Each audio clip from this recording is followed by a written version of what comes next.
Hoy es el primer domingo de este mes y como todos los años, hermanos, iniciamos una serie de sermones enfocados en la Reforma Protestante. Ahora, como todos ustedes saben, hermanos, es una reforma que se ha iniciado en el año 1517 con las 95 tesis del monje Martín Lutero, que han sido estas tesis clavadas en la puerta de la iglesia del castillo de la ciudad de Wittenberg en Alemania. Durante todo este mes, hermanos, vamos a estar estudiando algunas doctrinas que han surgido precisamente de ese suceso histórico y trascendental para el mundo cristiano. Vamos a hablar de la Reforma Protestante. Ahora, solo para recordar, no quiero hacer mucha historia, pero es inevitable, hermanos, cuando exponemos este tipo de temas, no ir a la historia. Así que voy a platicarles en esta primera parte algo de la historia de hace más de 500 años. La Reforma Protestante, hermanos, para empezar, no ha impuesto una nueva teología o una nueva doctrina, no. Lo que ha hecho la Reforma es haber rescatado verdades bíblicas que con el tiempo los líderes religiosos, hermanos, habían abandonado o sustituido por otras prácticas que la palabra de Dios nunca había contemplado. La Reforma, entonces, ha marcado una vuelta o un regreso, hermanos, al cristianismo bíblico. El retorno a las cosas fundamentales de nuestra fe cristiana. Que en esos días, hermanos, la Iglesia Católica, que era la iglesia oficial y la iglesia hegemónica, había distorsionado y había impuesto nuevas prácticas y tradiciones como la venta de indulgencias para el perdón de pecados que nunca habían sido parte de la verdad bíblica.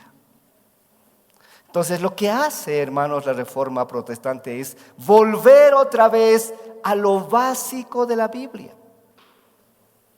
Después de 1500 años, hermanos del mismo seno de la Iglesia Católica habían descubierto otra vez por la iluminación del Espíritu Santo verdades que jamás debieron ser abandonadas.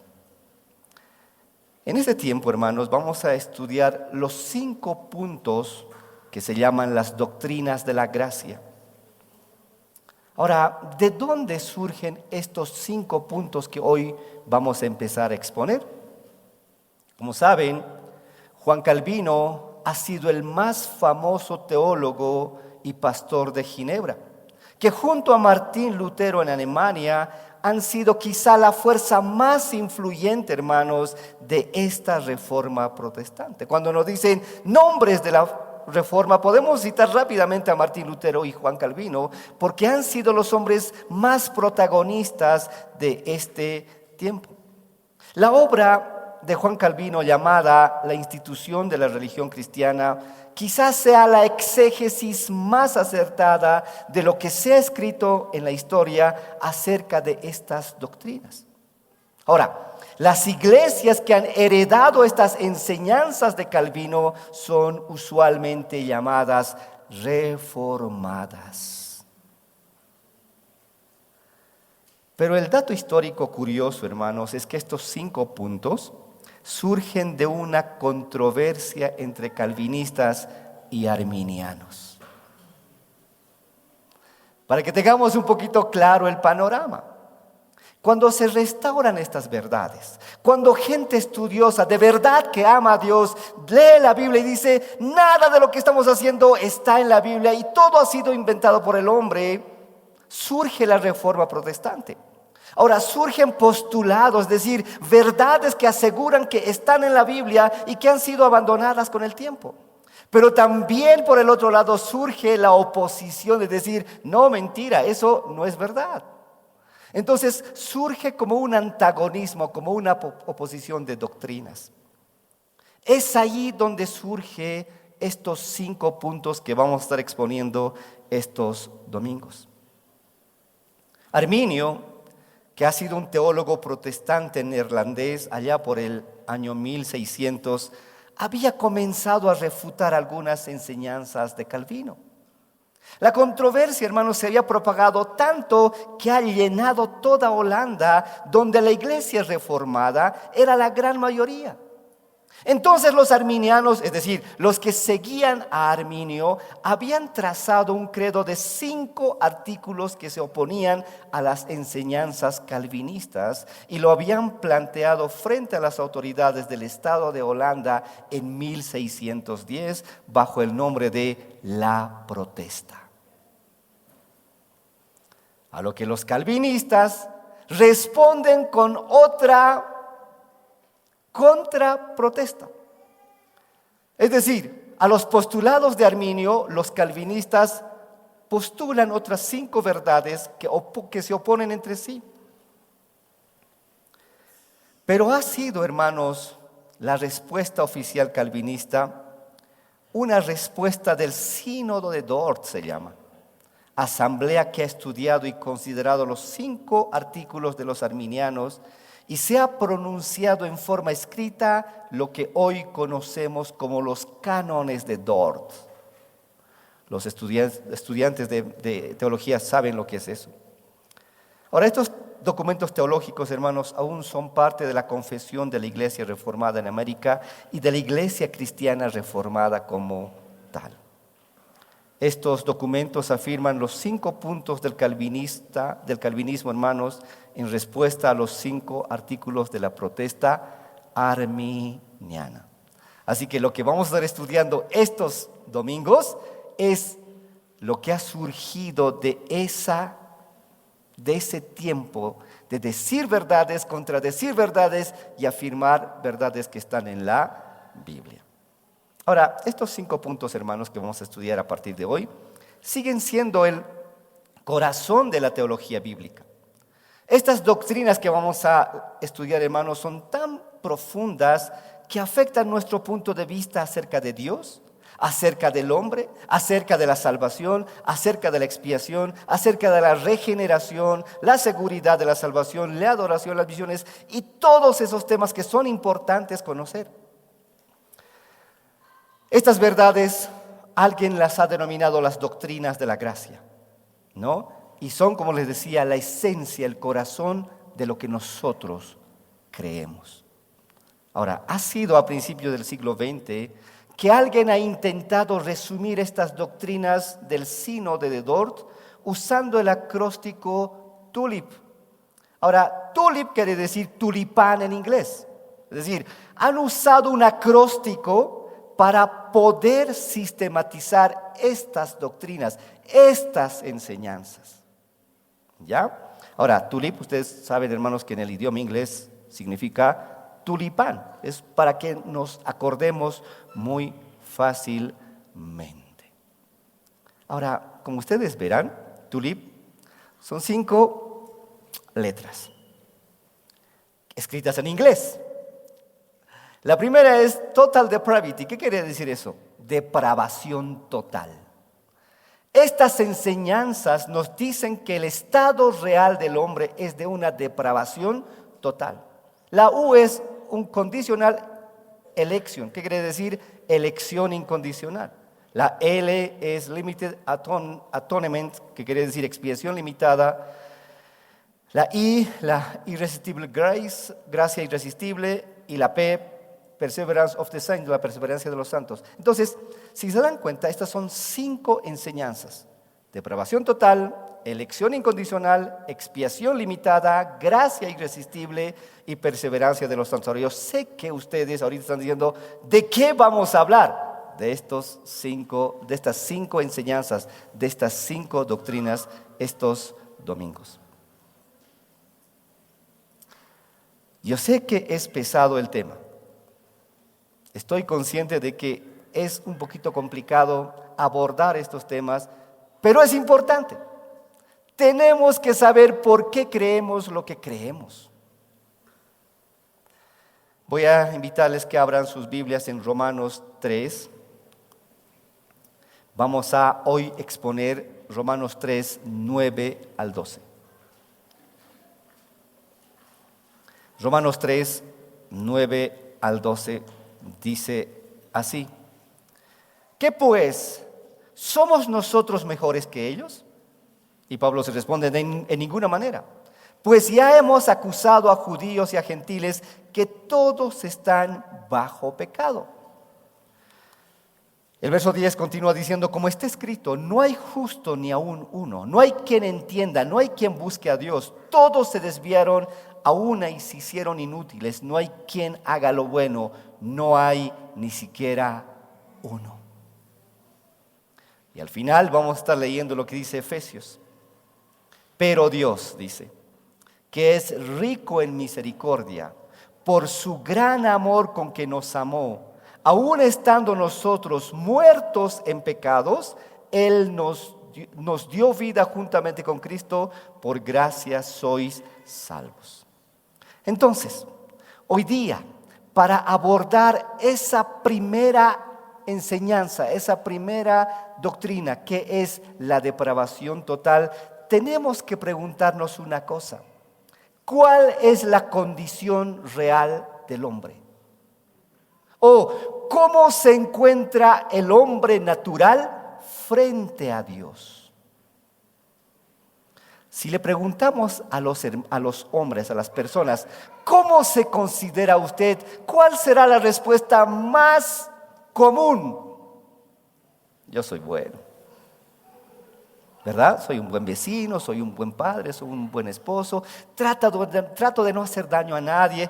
La gente en su propia concepción se considera buena. Pero eso no es lo que cuenta. Lo que cuenta es cómo dice la Biblia que está el hombre delante de Dios. Ahora, para que entendamos un poco, hermanos, voy a usar una ilustración que no es mía, pero es muy apropiada para estudiar este pasaje. Escuchen, uno de los asuntos más importantes y cruciales en la práctica de la medicina es hallar y establecer un diagnóstico preciso de la persona que está enferma. Porque si no contamos con un diagnóstico así, es prácticamente imposible hacer un tratamiento eficaz. Para esto, hoy día se cuenta con una serie de herramientas muy útiles, hermanos, y precisos en el campo de la medicina que nos ayudan a dar con un diagnóstico así. Una de las herramientas que usamos mucho es la radiografía. Una placa radiográfica o los rayos X tienen esa capacidad de penetrar profundamente a los tejidos y mostrarnos lo que a simple vista no podemos ver. Es decir, nos revelan lo que está adentro. En el ámbito espiritual, hermanos, sucede algo similar. Para nosotros saber cuál es el estado de salud espiritual del hombre, solo Dios cuenta con los medios necesarios para hacer esa radiografía. Solo Dios puede hacerle una radiografía al corazón del hombre y revelarnos cuál es el estado espiritual de esa persona. Y como sucede en el campo de la salud, una vez que se tiene esta placa radiográfica, el profesional radiólogo lo que hace es interpretarla y reportar lo que ha encontrado. En el pasaje que hemos leído, hermanos, lo que hace el apóstol Pablo, por inspiración del Espíritu Santo, es darnos ese reporte de la radiografía del estado real del ser humano delante de Dios. Es decir, lo que Pablo está diciendo es, nos está leyendo nuestra radiografía y lo está escribiendo aquí. Este pasaje, hermanos, nos muestra el interior de la persona, el núcleo mismo de nuestro ser, y la expone. Así que vamos a hoy estudiar el reporte del apóstol Pablo de qué ha encontrado Dios en el corazón del hombre. He titulado este sermón Muertos, no moribundos. Muertos, no moribundos. Y lo primero que quiero hacer, hermanos, es que debemos aclarar que esta carta no ha sido escrita a gente no conversa. En realidad ha sido escrita a una iglesia, la iglesia que estaba en Roma. Por eso la carta se llama Carta a los Romanos. Por tanto, no es un material evangelístico para los inconversos. Es más bien un recordatorio para los creyentes que formaban ya parte de esa iglesia.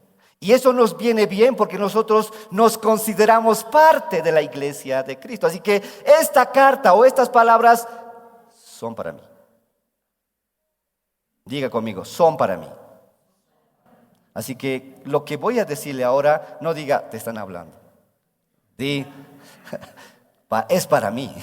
Es de mí que está hablando este reporte de lo que está dentro de mí. Por eso es tan oportuno, hermanos, explicarlo. Ahora, lo primero que vamos a hacer solamente 2 puntos, hermanos. Lo primero que queremos ver es la raíz de la pecaminosidad del hombre. Es decir, ¿por qué pecamos? ¿Qué fuerza hay dentro de nosotros que siempre nos induce a pecar?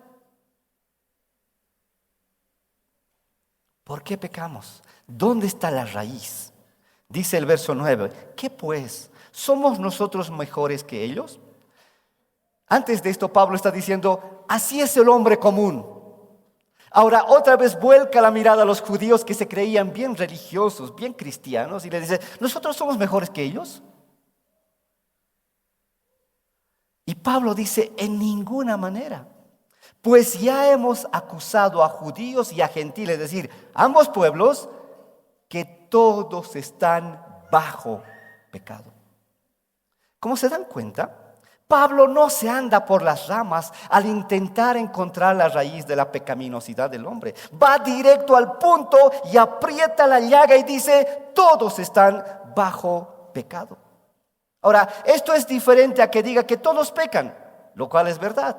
Pero no dice eso Pablo. Pablo dice que todo ser humano está bajo pecado. Ahora, ¿qué quiere decir eso que está bajo pecado?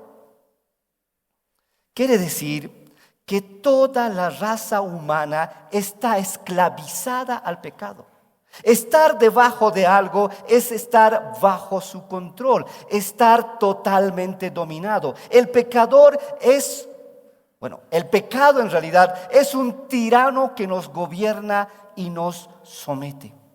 Antes que conozcamos a Cristo teníamos un amo, un señor, un patrón, un jefe que nos sometía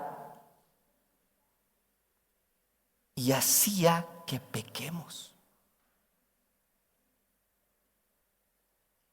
Es como la figura de ese borrachito que intenta pararse y caminar recto, pero no puede, porque está bajo los efectos del alcohol. Aunque él intente estar equilibrado y no tambalearse, es imposible, porque está bajo el dominio y el control absoluto de esa sustancia. Así mismo es el hombre sin Dios. Está sometido, está dominado por el pecado. Ahora, si les decimos esto a los hombres, a las personas, ellos lo van a negar inmediatamente. Porque nadie se ve a sí mismo como alguien esclavo del pecado o gobernado completamente por el pecado. Las personas en su propia opinión son las personas más libres y más buenas. ¿Y saben por qué piensan así? Porque el pecado tiene esa particularidad. Le hace creer al hombre que es libre. Libre de hacer las cosas que le plazcan. Porque piensan que lo que hace de su propia voluntad, lo hace. Por eso la gente dice, yo hago lo que quiero hacer. Intento hacer cosas buenas. Y ese es el otro problema. El problema es que la voluntad del hombre también ha sido afectada, distorsionada y tomada por el pecado. Es decir, el hombre que nace en esta vida no es neutral, jamás es neutral. Al niñito no tienes que enseñarle a que peque, a que odie, a que sea egoísta. Lo es naturalmente. El niño, la guagua que nace ya es pecador, viene completamente sometido por ese amo que se llama pecado.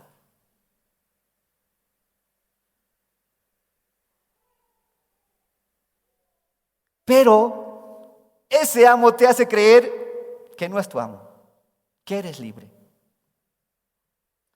Aunque nosotros queramos hacer el bien, nunca lo vamos a lograr. Siempre vamos a errar el blanco. Eso se llama pecado. Pecado, en pocas palabras, es errar el blanco. Quiero dar al blanco, pero jamás le doy al blanco. Y aunque los hombres hagan cosas aparentemente honorables o buenas, los hacen por razones egoístas y malsanas que no tienen nada que ver con la gloria de Dios. Nadie puede alcanzar a hacer el bien fuera de Dios. Nadie puede alcanzar a hacer el bien fuera de Dios. Porque la palabra es clara, dice, como está escrito, no hay justo, ni aún uno.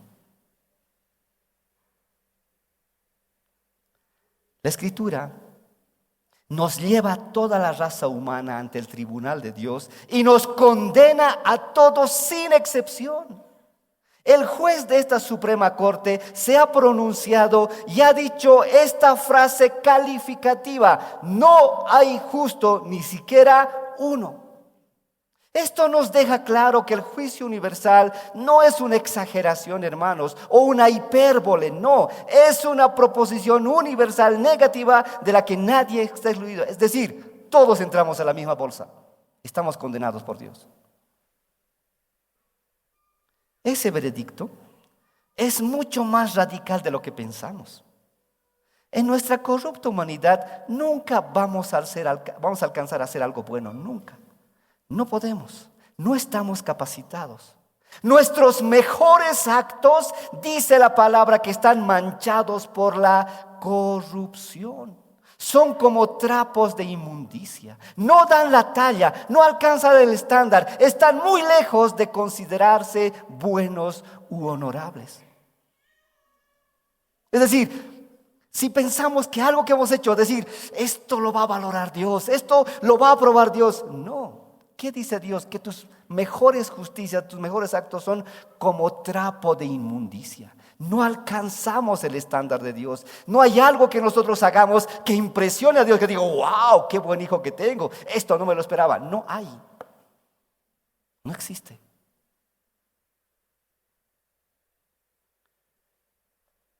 Pero ¿dónde está el problema? ¿Dónde está el problema de no alcanzar ese parámetro? El problema es que el hombre ha decidido sacar a Dios de la ecuación y ponerse encima de Dios. Sí, ese es el problema. Como dice Romanos 1, 23 y 24. Escuchen, ¿por qué hemos ido tan lejos de ese estándar? Pues habiendo conocido a Dios, porque Dios se revela en la naturaleza, Dios se revela en nuestra conciencia, Dios se revela a través de su palabra y últimamente se ha revelado a través de su Hijo. Todo eso ha visto toda la humanidad. Pero, ¿qué dice Romanos? Pues habiendo conocido a Dios, no le glorificaron como a Dios. Es decir, no les importa a Dios. Ni le dieron gracias, sino que se envanecieron en sus razonamientos y su necio corazón fue entenebrecido, ha sido oscurecido. Profesando ser sabios, se hicieron necios y cambiaron la gloria de Dios incorruptible en semejanza de imagen de hombre corruptible. Hemos querido manejar a Dios en nuestros términos y Dios es Dios. No lo podemos manejar, apenas lo podemos entender por la inspiración o la iluminación del Espíritu Santo. El problema, así que, viendo este texto, es que el hombre se idolatra a sí mismo. El hombre tiene la idolatría del yo. Nos amamos a nosotros más que a Dios. Ese es el problema. El ser humano ha sido creado para adorar. A ver, diga conmigo, yo he sido creado para adorar. Y si no adoro a Dios, voy a adorar cualquier cosa. Y esa es la verdad. El hombre tiene intrínsecamente esa necesidad de adorar. Pero cuando no adoramos al único ser que es adorable, Dios, terminamos adorando cualquier cosa. ¿Y por dónde empezamos? Por adorarnos a nosotros mismos. Sí, nos adoramos a nosotros mismos. Cuando el primer gran mandamiento es amar a Dios con todo nuestro ser, con toda nuestra alma y mente, no lo hacemos. Violamos ese mandamiento porque cuando no conocemos a Dios, dice que somos hijos de ira por naturaleza. Los pecadores no adoran a Dios. Más bien lo vemos a Dios como nuestro enemigo y estamos en enemistad con Él. A ver, pruebe con el vecino, con el familiar. Háblele algo de Dios, háblele algo de su testimonio. ¿Cuál será la reacción? No me importa. Oh, qué religioso. Oh, qué santurrón. Se ama más a sí mismo que inclinarse ante el Dios verdadero. Ese es el problema del hombre. Amar a Dios no es algo natural en nosotros. Y sabemos esto porque aún después de ser salvos, nuestras almas se enfrían. Somos indiferentes a Él. La adoración nos aburre. La palabra nos cansa y nos pasamos mirando el reloj. ¿A qué hora se acaba todo esto? Nuestra natural falta de amor por Dios se confirma con nuestra natural falta de deseo por Él. ¿Cómo llegamos aquí? ¿Necesitados de Dios? Necesitado de decir, Señor, te quiero tanto y quiero darte las gracias por todo lo que has hecho y me voy a mantener este tiempo adorándote. O venimos aquí a decir, hay que ir a cumplir el domingo. Eso nos demuestra nuestra falta de amor por Él, aún después de haberlo conocido. Hermanos, el pecado ha dañado la voluntad y los deseos del hombre. De tal manera que el pecador termina amando lo que debe aborrecer y aborrece lo que debe amar. Pero todo esto Dios va a juzgar un día. Es decir, por todo lo que la humanidad está haciendo, nadie se va a quedar sin su pago. Dice Romanos 3:19, pero sabemos que todo lo que la ley dice, lo dice a los que están bajo la ley, para que toda boca se cierre y todo el mundo quede bajo el juicio de Dios. Nadie va a quedar fuera del juicio de Dios, nadie. Todas las cosas que la humanidad hace, un día va a tener su justa recompensa, van a ser pagados. Ahora veamos cuáles son los resultados de nuestra pecaminosidad. Hemos dicho, hermanos, que el pecado ha afectado nuestra voluntad. Queremos hacer el bien quizá, pero no lo logramos hacer, porque no estamos capacitados. Ahora, ¿cuáles son los frutos de la pecaminosidad? Cuando nuestra mente ha sido afectada así, ¿qué hacemos? El pecado no solo ha afectado nuestra voluntad, también ha afectado nuestro intelecto. ¿Han escuchado lo que ha dicho una senadora o una diputada chilena? ¿Escuchan noticias o soy el único mundano?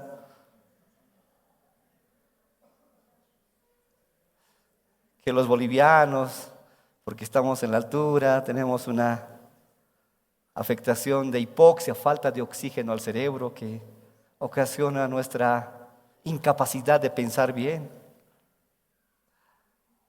Bueno, es una tontería lo que ha dicho, pero en el campo espiritual pasa algo así.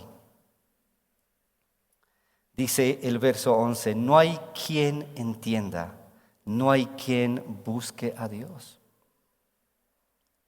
Como alguien dijo, el intelecto del hombre funciona muy bien para ciertas cosas, pero no para conocer a Dios, como Él debe ser conocido y como Él debe ser amado por nosotros. Es decir, ¿nuestro intelecto será suficiente para entender y llegar a amar a Dios? No, no lo es. Porque el pecado ha dañado también nuestro intelecto. No tenemos un pensamiento cabal de Dios, siendo un hombre natural. Dios nos tiene que capacitar para que pensemos correctamente acerca de Él. Ahora, ¿dónde lo comprobamos? En Efesios 4, 17 y 18. ¿Qué dice el apóstol? Esto pues digo y requiero en el Señor, que ya no andéis como los otros gentiles. Dice, ustedes ya son creyentes, ustedes ya son hijos de Dios, no deben comportarse como los demás. Ahora, ¿dónde dice que está la principal diferencia? ¿Cómo andan los del mundo, los que no conocen a Dios? Dice que andan en la vanidad de su mente, teniendo el entendimiento que dice entenebrecido, oscurecido, ajenos de la vida de Dios por la ignorancia que en ellos hay, por la dureza de su corazón. ¿Cómo son los hombres naturales delante de Dios? De pensamiento entenebrecido. Y aquí una cosa un poquito más radical: ignorantes. Ahora, un incrédulo puede dar un examen de teología y aprobar con buena nota. Un incrédulo puede dar un examen de teología y aprobar con una buena nota, pero toda esa información que él conoce de Dios nunca le va a mover por sí mismo a amar a Dios por lo que Él es, ni a entregar su vida a Él. Es solo conocimiento académico, es un intelecto que no tiene la capacidad de transformarnos.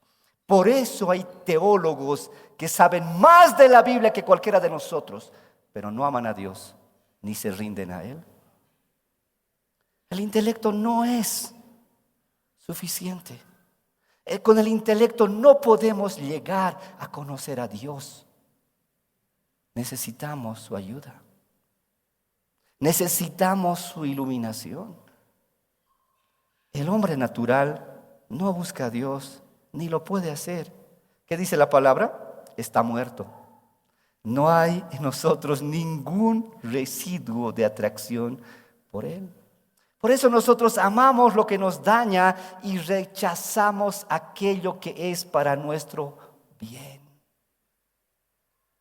Amamos lo que nos daña y rechazamos aquello que es para nuestro bien.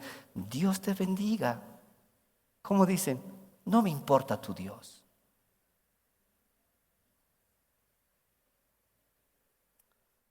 ¿Habrá algo mucho mejor para el hombre que Dios? No, no lo hay. Pero el pensamiento de la persona, porque se idolatra a sí mismo, es rechazar a Dios. No me hace falta Dios, estoy bien sin Él. Eso es estar enemistado con Dios. Y la gente no piensa así. Si Dios no obra en nosotros el acto de la regeneración, de la resurrección espiritual, quiero decir, si Dios no da el primer paso, no hay ninguna chance que seamos salvos.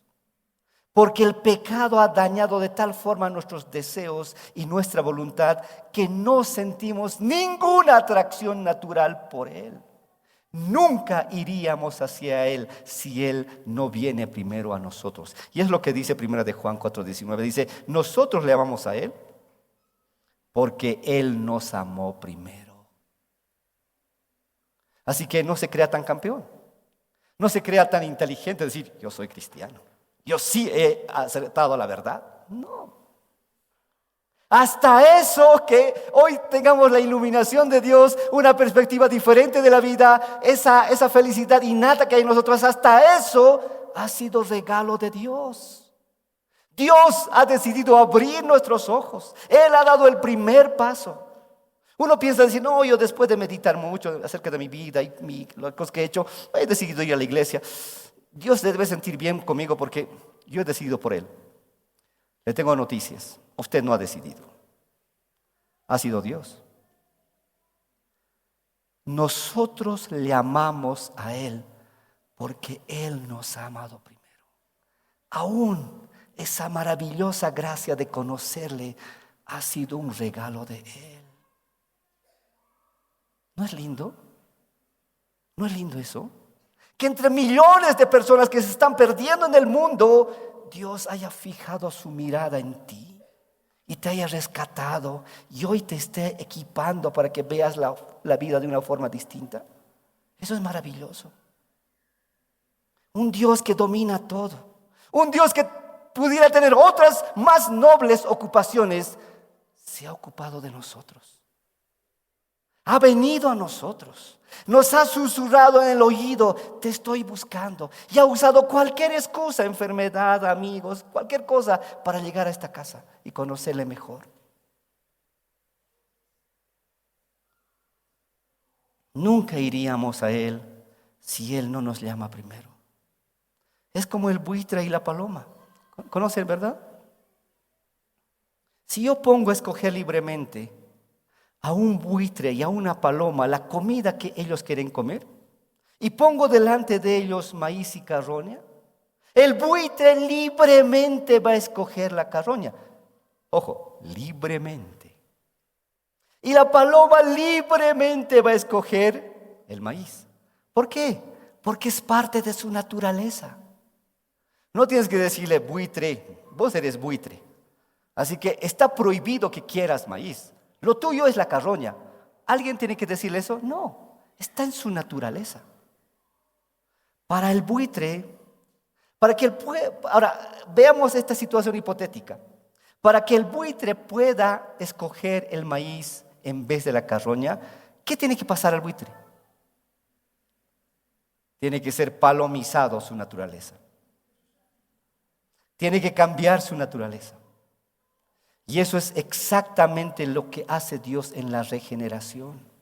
Él cambia nuestra naturaleza humana, hace una transformación de nuestra naturaleza, de tal forma que ahora yo libremente escojo a Cristo. No obligado, sino libremente, porque Dios ya ha hecho una obra previa en mí. ¿Por qué las cosas espirituales son tan atractivas para mí? Amo el consultorio, amo lo que hago. Pero si alguien me dijera, ¿cómo quieres terminar tus días? Yo diría, en la iglesia, escribiendo sermones, escribiendo libros, aconsejando a la gente, haciendo sermones, yendo por todos lados a dar conferencias bíblicas. ¿Qué hace que tenga ese deseo? Dios. Dios hace esa transformación. Y hay gente que se resiste a creer esto. ¿Cómo puedes escoger un domingo e irte a sentar a una iglesia donde hay amigos, hay fútbol, hay parrilladas, hay cine, tantas cosas lindas que hacer? Pero el creyente dice, no, eso lo hago en los 6 días, pero el día domingo, ese día es especial con mi Dios, donde voy a adorarle. ¿Quién cambia eso? Dios. Él crea nuevos deleites, nuevos deseos, nuevos apetitos, de tal forma que lo que deseamos y hacemos hoy es lo más lindo para nosotros, lo que más amamos. Porque nuestra naturaleza ha sido cambiado. Hemos sido buitres, o somos buitres palomizados. Entre comillas, hermanos, solamente como ilustración. ¿Eso cómo se llama regeneración? Dios cambia nuestra naturaleza. El pecado ha afectado nuestra voluntad, ha afectado nuestro intelecto, pero también al final afecta nuestro comportamiento. ¿Qué dice? Ha afectado nuestro comportamiento. ¿Cómo? Dice, todos se desviaron y a una se hicieron inútiles. No hay quien haga lo bueno, no hay ni siquiera uno. Ahora, la frase depravación o incapacidad total describe precisamente eso. La incapacidad del hombre para hacer algún bien. Hermanos, nuestra condición de corrupción, tan radical, nos incapacita totalmente para hacer el bien en el estado que nacemos y vivimos en este mundo sin el conocimiento de Dios. A esa incapacidad de que no podemos hacer siempre el bien, se le llama depravación total o incapacidad radical. Porque el hombre, por naturaleza, es pecadora. Es pecador, tanto en su existencia como en el corazón. Ahora, este esta doctrina, hermanos, no enseña que el hombre es todo lo malo que puede llegar a ser. No, sino que el pecado y la corrupción ha afectado la totalidad de la persona. Es decir, que el pecado ha salpicado cada área de nuestro ser: el cuerpo, el alma, la mente, la voluntad, los afectos. Como alguien lo ha dicho, no queda ningún vestigio de rectitud en algún rincón del ser humano sin que haya sido afectado por la caída, por el pecado. ¿Cuáles son sus pensamientos más íntimos cuando usted está solo? Cuando le dan un domingo libre o un día libre, ¿qué es lo primero que quiere hacer? Complacer este cuerpo, comer de más. ¿Saben qué? La totalidad del ser humano ha sido afectada por el pecado. Es decir, el pecado ha salpicado todas las áreas de nuestra vida: intelecto, voluntad, comportamiento, carácter.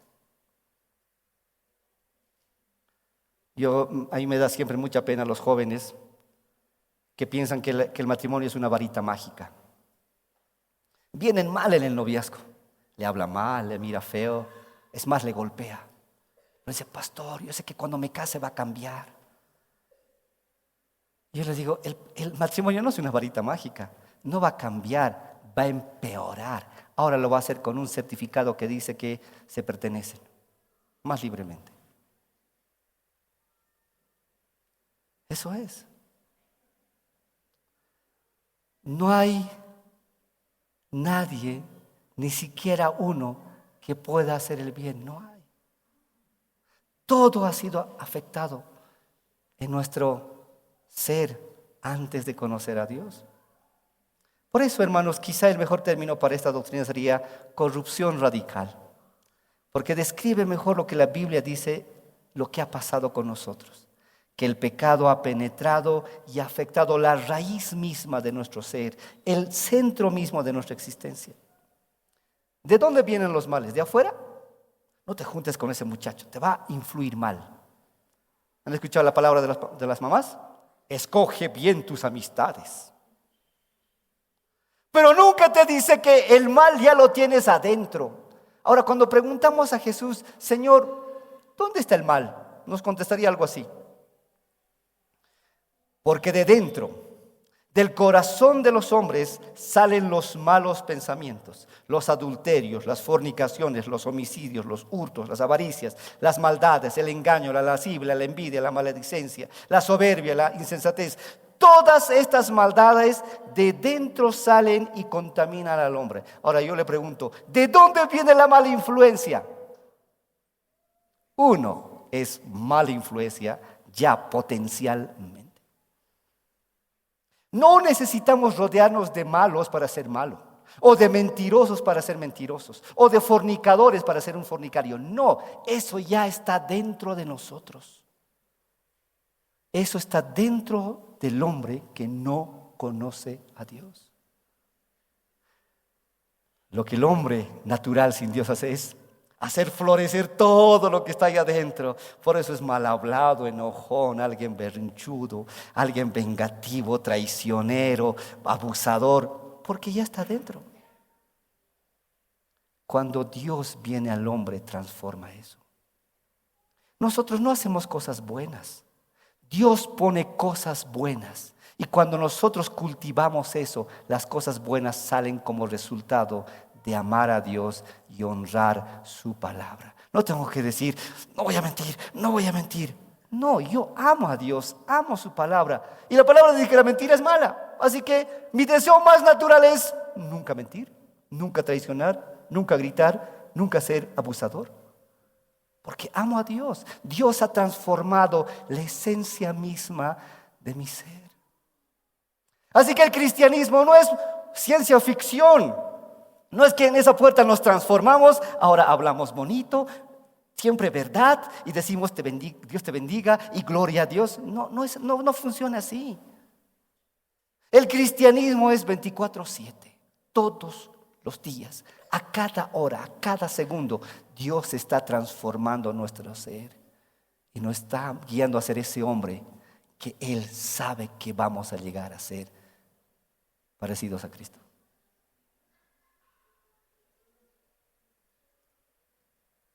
Ahora, cuando le decimos a las personas que no son tan buenas, ¿qué nos dice?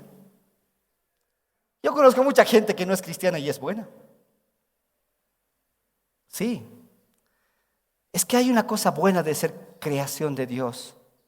Es que algunas cosas de Dios han quedado en nosotros. Y esas cosas muchas veces nos ayudan a acertar alguna vez, a hacer algo que es honorable, algo que podemos llamar bueno. Pero no alcanzan el estándar de Dios. Para que una cosa mía sea buena delante de Dios, tiene que pasar dos cosas. Primero, debe ser hecha bajo los estándares de Dios. Es decir, si quiero que Dios apruebe alguna cosa mía, primero tiene que cumplir su estándar. ¿Y dónde está el estándar de Dios? Aquí. Los 10 mandamientos son un buen inicio para saber qué le gusta a Dios y qué le disgusta. Pero sabemos que los mandamientos del Señor son más de 600 para el pueblo de Israel y para nosotros todos los mandamientos. Y lo segundo que debe pasar para que Dios apruebe mi obra es que debe ser hecha única y exclusivamente para su gloria. Porque hay mucha gente adinerada que va por la calle y deposita 100 pesos a una indigente que dice, qué bueno que soy. Debería agradecer que hay personas como yo todavía en este mundo. Pero cuando el creyente va y ve a alguien necesitado y da eso, ¿qué piensa? Espero, Señor, que esto te dé gloria a ti y no a mí.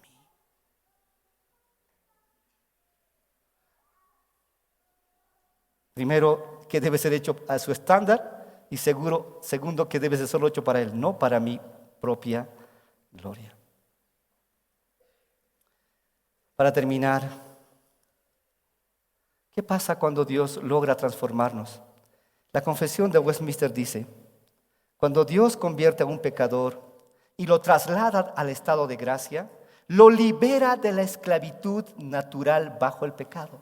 Es lo que hace. El pecado nos oprimía, nos tenía dominados. Cuando Dios viene a nuestro corazón, hermanos, Él nos libera. Antes indefectiblemente pecábamos. Hoy podemos decir no al pecado. Tenemos esa capacidad. Y solo por su gracia lo capacita para querer y hacer libremente aquello que es espiritualmente bueno. Ahora que mis ojos han sido abiertos, pues esto es bueno y esto es malo. No según mi juicio, sino según el parecer de Dios, porque Él abre mis ojos espirituales. Pero a pesar de aquello, debido a la corrupción que aún queda en Él, dice, este no obra perfectamente. No somos perfectos, no somos ángeles, si no estaríamos levitando, todos estaríamos suspendidos en el aire. Todavía no somos santos totalmente. Ni desea solamente lo que es bueno, sino que desea también lo que es malo. Sí, a esta mañana seguro ustedes querían dormir un poquito más, decir, aunque llegue tarde un poquito a la iglesia, pero voy a ir. Por lo menos al sermón voy a llegar. No siempre queremos hacer lo bueno, a veces queremos hacer lo malo. Eso todavía no ha sido algo que Dios tiene que todavía trabajar. Solamente en el estado de gloria, dice, la voluntad del hombre será hecha perfecta e inmutablemente libre para hacer únicamente lo que es bueno. Solo cuando estemos con Él nunca vamos a errar, siempre vamos a acertar. Ahora, ¿por qué nuestros actos no impresionan a Dios? ¿Cuántos de nosotros hemos jugado alguna vez el juego del monopolio? Mundanos, levanten conmigo la mano. Ese juego que puede durar horas, días, semanas, meses. Es un juego muy entretenido, ¿verdad? Que puede durar días, donde compras propiedades, vendes propiedades, ganas mucho dinero, eres muy rico en un momento, pero puedes perder todo al siguiente momento, ¿verdad? Se hacen negocios y todo tipo de movimientos financieros y comerciales con billetes y monedas que solo sirven para ese juego, no son de verdad. Ahora imagínense que un individuo por alguna causa pierde el contacto con la realidad y comienza a creer que esos negocios son reales. Así que al día siguiente se aparece en el banco de la ciudad con un maletín repleto de esos billetes de monopolio diciendo que viene a hacer un depósito de $1 par de millones. Y cuando el cajero abre la maleta, se encuentra con un par de millones de dólares, pero en billetes de monopolio. Pueden estar seguros que no van a llamar al gerente del banco, van a llamar a un psiquiatra, porque este señor ha perdido la razón. Eso es exactamente lo que ocurre en el reino espiritual. Nuestras propias obras de justicia son como ese dinero de monopolio. En lo que respecta a nuestra aceptación en la presencia de Dios, no vale nada. No es que esas buenas obras, como los billetes de monopolio, no sirvan de nada, sino que no tienen valor en la vida celestial. Solo sirven en la vida del juego de esta vida. En el banco celestial no valen un solo centavo. La única moneda que vale es la perfecta justicia de nuestro Señor Jesucristo. Todo lo demás es papel inservible como el billete de monopolio. Cuando estábamos en ese estado de corrupción, éramos así. Isaías 64:6 dice: si bien todos nosotros somos como suciedad y nuestras justicias como trapos de inmundicia, cuando estábamos en este estado, cuando nuestra condición sería de perdición total, Cristo ha venido a resucitarnos a una vida espiritual de conocimiento pleno de la verdad y nos ha rescatado del pecado. Y para terminar quiero leer este verso, que creo que todos debemos leerlo parados. Así que voy a invitarlos a que se pongan de pie. Porque la historia del hombre no termina un hombre que es radicalmente depravado, no termina ahí. Dios nos ha dado una solución. Y si me acompaña, dice Efesios 2:1-5. Y Él os dio vida a vosotros, cuando estabais muertos en vuestros delitos y pecados, en los cuales anduvisteis en otro tiempo, siguiendo la corriente de este mundo, conforme al príncipe de la potestad del aire, el espíritu que ahora opera en los hijos de desobediencia, entre los cuales, dice, también todos nosotros vivimos en otro tiempo en los deseos de nuestra carne, haciendo la voluntad de la carne y de los pensamientos, y éramos por naturaleza hijos de ira, lo mismo que los demás. Pero dice, pero Dios, que es rico en misericordia, por su gran amor con que nos amó, aún estando nosotros muertos en pecados, Él nos dio vida juntamente con Cristo. Por gracia sois salvos. Y juntamente con Él nos resucitó y asimismo nos hizo sentar en los lugares celestiales con Cristo Jesús. Sí, hemos nacido en esta vida muertos espiritualmente, pero un día Cristo ha venido a vivir en nosotros y nos ha resucitado. Esa es la buena noticia. Hoy somos libres. Hoy estamos más vivos que nunca. Hoy tenemos un propósito de vida. Hoy podemos ver la vida como Dios la ve. No hay mejor noticia que eso. Cuando nuestra condición era de una depravación total, Él nos ha resucitado. Ha venido a nosotros y nos ha dado respiración boca a boca y nos ha transferido su vida. Y por eso le conocemos. Esa es nuestra bella y fantástica historia de todos los que hemos creído en Él. Vamos a darle gracias al Señor. Señor, te agradecemos infinitamente, Dios. Al comenzar a exponer estas 5 verdades, Dios, queremos honrarte a ti, Señor. Porque nada de esto sería posible, Padre Santo, si tú no hayas venido, Señor, un día para resucitarnos a cada uno de nosotros. Nuestra condición hoy sería aún de pecadores, depravados, lejos de la ciudadanía celestial, lejos de la vida espiritual, ciegos, andando en esta vida como mejor nos parezca, acertando algunas cosas, errando en muchas otras cosas. Pero tú has venido, Dios, para rescatarnos. La buena noticia de tu evangelio es que nos has abierto los ojos espirituales y hoy podemos verte. No nos explicamos por qué, pero cada día deseamos conocerte más. Has puesto nuevas metas en nuestra vida. Has puesto nueva forma de ver la vida, Señor. Has creado un amor por ti que antes no había. Una necesidad de seguirte, de entenderte, de amarte y de servirte, Señor. Tú lo has hecho, Padre Santo.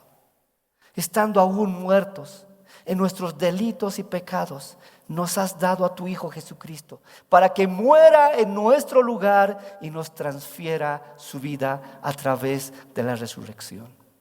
Gracias, Dios.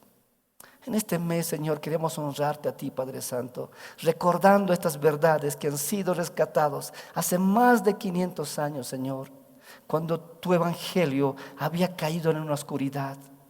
Hoy es más libre que nunca y más resplandeciente que nunca tu evangelio. Ayúdanos a proclamarlo y amarlo, Señor. En el nombre de Jesús te agradecemos. Amén. Amén.